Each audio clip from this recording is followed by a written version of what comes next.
Rosi masih bersama dengan Menteri Koperasi Ferry Juliantono dan Ketua Asosiasi Kader Sosioekonomi Strategis dan CEO Induk Koperasi Usaha Rakyat Suroto. Menyambung yang tadi, Pak Menteri, bisa atau tidak sih sebenarnya kolaborasinya seperti apa? Kan tadi produk-produk yang belum mampu kita produksi sendiri, itu tentu kita bisa terbuka kerjasama dengan para pabrikan dan prinsipal. Tetapi juga kita harus tentu mendorong munculnya keinginan masyarakat di desa-desa, di lokal untuk mampu memproduksi barang-barang sendiri juga dong. Nah, kami di Kementerian Koperasi pun juga mendorong supaya pelaku UMKM lokal, pemegang merek lokal itu juga bisa tumbuh dan punya barang yang kemudian kualitasnya bagus bisa dijual di. Kan kita koperasi desa ini kalau 2 bulan yang akan datang insya Allah ada sekarang udah 1.000 yang sudah 100%. 2 bulan lagi insya Allah ada puluhan ribu koperasi desa yang bangunan fisiknya sudah selesai dan siap untuk operasional. Karena Kementerian Koperasi ini kan juga harus digitalisasinya, nyiapin kesiapan para pengelola dan pengurusnya itu juga berbarengan nih harus disiapkan. Nah, nanti para pelaku UMKM bahkan kalau bisa kalangan milenial, Gen Z yang sekarang butuh lapangan pekerjaan, kita juga dorong untuk memotivasi mereka memproduksi barang-barang mulai dari apapun barang-barangnya itu bisa diproduksi, bisa memunculkan industri-industri rumah tangga, industri-industri kecil yang produknya nggak usah khawatir nggak laku dijual. Kami akan pastikan itu bisa dijual di gerai-gerai milik koperasi desa yang nanti 2 bulan yang akan datang ini akan ada puluhan ribu. Dan itu kan artinya sebenarnya bisa ada ekosistem yang terbangun. Tidak usah harus dikotomikan, tetapi kita bisa bangun ekosistemnya. Gimana agar ini jadi ekosistem bukan dikotomi? Jadi pertama yang paling penting usaha itu bagaimana memberi keuntungan buat masyarakat. Caranya bagaimana? Adalah paling sederhananya kan menyalurkan barang publik. Selama ini barang-barang subsidi seperti gas, melon itu ya terutama, terus kemudian beras SPHP, terus kemudian minyak goreng, kemudian juga pupuk, itu kan kalau dihitung ratusan triliun itu, kalau di total. Nah, selama ini yang menikmati siapa? Mafia yang mengikuti jalur liberal, pasar liberal. Jadi barang publik itu secara teori ekonomi, barang-barang subsidi itu barang publik. Dan barang publik selama ini kan dilempar ke market liberal, market bebas.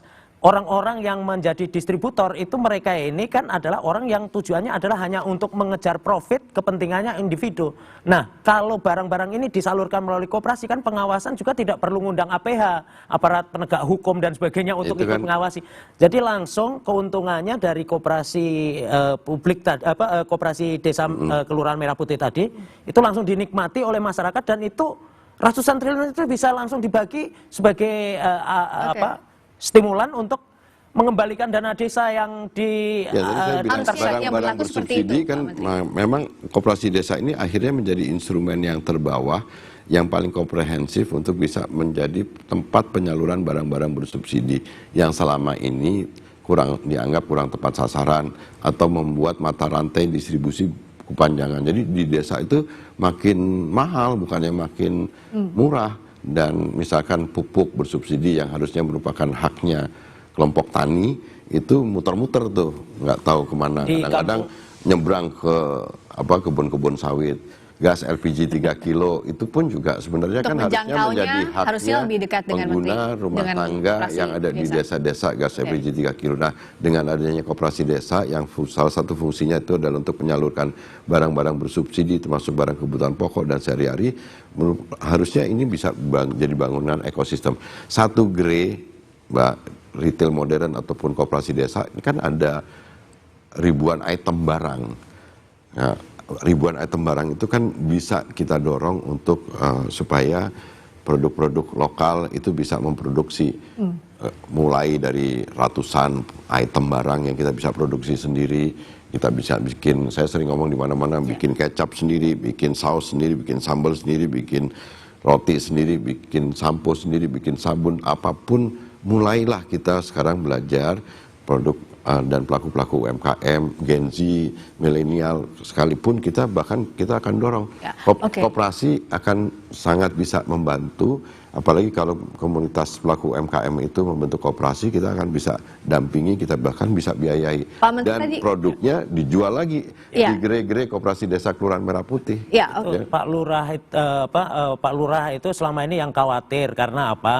Dana desa ini seakan-akan dipotong, walaupun itu sebetulnya 58%. bentuknya bukan dipotong tapi diwujudkan dalam bentuk gedung dan peralatan tadi. Nah, sebetulnya yang harus dilihat oleh masyarakat dan juga perangkat desa itu adalah bahwa ini peluang masyarakat untuk mengakselerasi ekonomi yang ada di desa itu. Dan kemudian apa yang harus dilihat bahwa koperasi desa ini adalah memberikan peluang untuk mengkreasi pendapatan. Pendapatannya dari mana? Pendapatan yang paling minimal sebagai diferensiasi atau pembeda dengan outlet-outlet minimarket modern ataupun toko yang lain adalah sebagai penyalur barang publik yang jelas itu ada uangnya, ada keuntungannya yang selama ini dinikmati para kartel ini kan. Nah, kalau itu terjadi, Mbak, dana desa itu akan kembali bisa dikembali yang diintersep itu bahkan bisa dikembalikan melalui keuntungan koperasi tadi. Oleh karena betul, nah, saya dari setuju. situ Jadi saya kira paling koperasi penting. desa ini itu kan diberikan modal, bangunan, kelengkapan dan atau alat sarana transportasi tadi, dan diharapkan ini akan menjadi tempat perputaran uang di desa.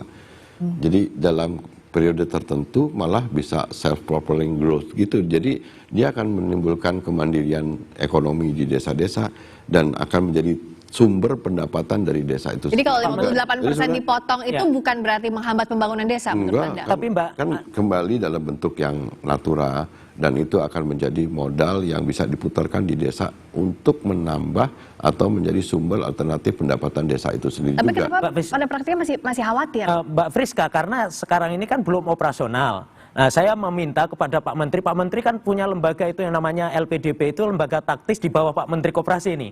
Nah, itu uangnya itu didukung untuk mendorong working capital atau modal kerjanya dari koperasi. Ini kan baru Saya malah modal. lebih dari itu Mas Suroto. Jadi bukan hanya untuk menjadi modal kerja dari operasional koperasi desanya tadi, lembaga pengelola dana bergulir atau kita harapkan juga lembaga keuangan yang lain akan ikut mendukung pembiayaan bagi munculnya produk-produk lokal yang berasal dari UMKM lokal itu. Itu yang sebenarnya lebih keren lagi itu. Satu lagi Pak Menteri, saya berharap ini kan kemarin sudah ada wacana ini Pak Purbaya mau mengambil alih itu yang namanya PNM itu kembali sebagai vehicle lembaga taktisnya Kementerian Keuangan.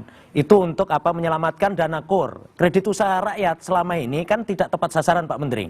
Kenapa? Karena selain plafon-plafon yang sebetulnya tidak perlu disubsidi lagi sampai 1 miliar itu kan sudah berarti akses terhadap kredit komersial. Nah, ini kenapa saya kira kalau misalnya KUR itu dijadikan dikonversi untuk mengakselerasi modal kerja koperasi, karena pertanyaannya setelah nanti peralatan dan gedungnya ada itu kan operasionalisasinya kan butuh modal kerja. Nah, modal kerjanya adalah dari KUR dialihkan ke situ saja. Saya kira pas itu kalau misalnya Pak Purbaya bekerja sama dengan Pak Menteri Koperasi untuk skema mengakselerasi. ini Mbak Priska, selama ini kelemahan dari KUR hanya bisa dicairkan ketika sudah ada kontrak. Padahal banyak sekali pelaku UMKM yang membutuhkan dana sebelum kontrak mereka dapat. Nah, lembaga pengelola dana bergulir milik Kementerian Koperasi ini bisa membantu manakala ada pelaku UMKM membentuk koperasi, kita bisa biayai mereka di awal yang mereka butuhkan tuh.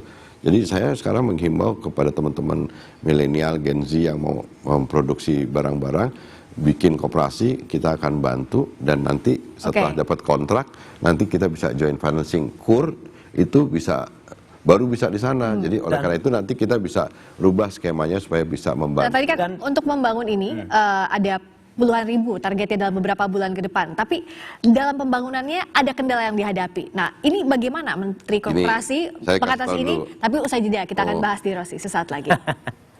Dana KUR Saya minta maaf.